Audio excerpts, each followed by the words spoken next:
Welcome to pattern making class. I'm your college instructor, Annette Julie, and today we are working on adding a button and buttonhole marking on the end of our waistband. So please check out my prior video where we draft the whole waistband. Here's my left side seam again, because this wraps around.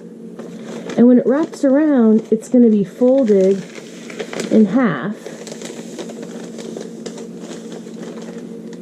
Wraps around to our left side seam. We would have the seam allowance folded underneath there. And it would overlap just like that with our 1-inch extension going out. Right here. 1-inch extension. We need to have that. Otherwise, your waistband would just meet, and that's not correct. Whatever closures you would put there, a button and buttonhole would not work. A hook and eye would barely work. You'd have the hooks digging into your skin, the metal part. So we always have an extension, whether it's an overlapping or underlapping extension, or both overlapping and underlapping. You could do that as well. This just has one, which I'm going to use as an underlap. It's going to go under. Right here, this is my side seam. Okay, and I'm going to make this an underlap. It's going to go like this. So then we have to think about, well, what button size are we going to use? Okay, you have many different choices. This button here, which is about 7/8 of an inch, that's too large for this 1 1/4 inch waistband. So don't use a button that big here. These buttons, these are looking like a much better size. The shank button. That's also a type of sew-through shank. 2-hole sew-through. 2-hole sew-through.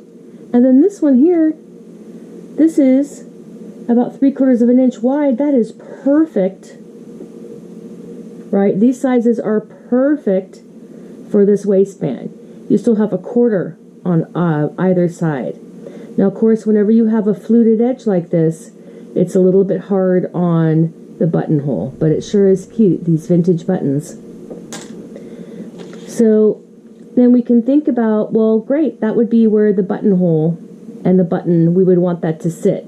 Because right here, this is our seam allowance, which makes this line our side seam. Want that button to be centered, just right there in the middle. Okay, so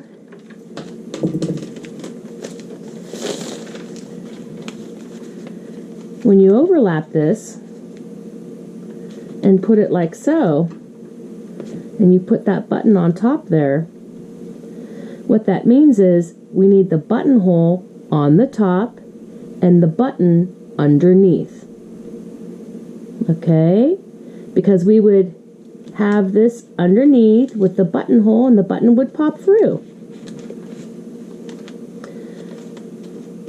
So right here on the top, we're going to make our buttonhole. We're going to use this as our top.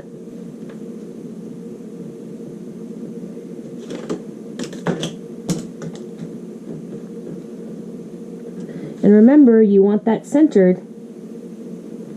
So you better move that away from the side seam at least 1/4 inch.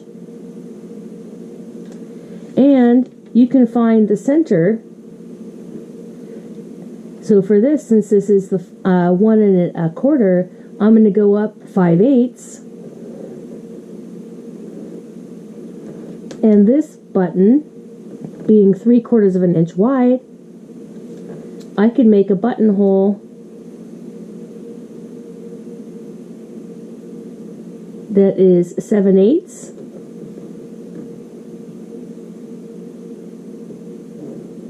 or a little bit under. But it's nice to always account for the thickness on the side. So with this 3/4 of an inch buttonhole, you could make this 7/8 or just a 1/16 of an inch over that 3/4. Okay, that's your choice. Let's go ahead and draw in our buttonhole, which looks like an eye.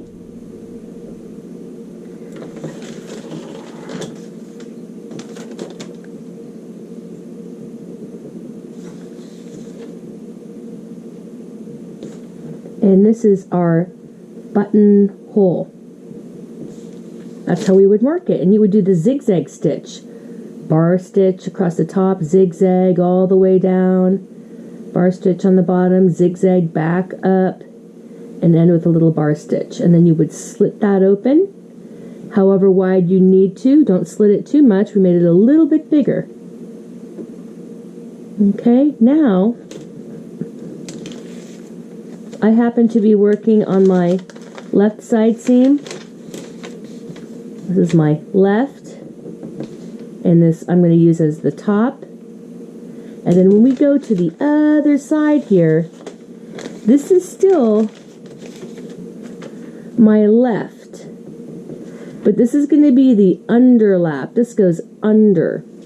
Now we need to have our button under. So let's go ahead, wrap this around again so you understand where it overlaps.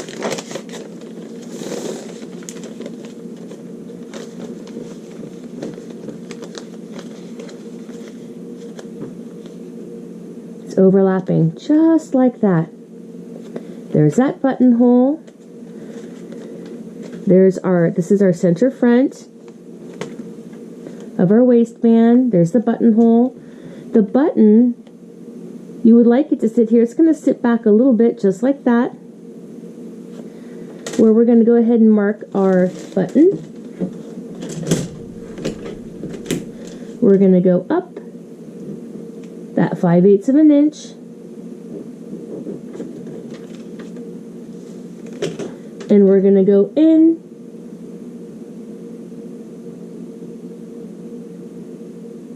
three-eighths of an inch and mark it.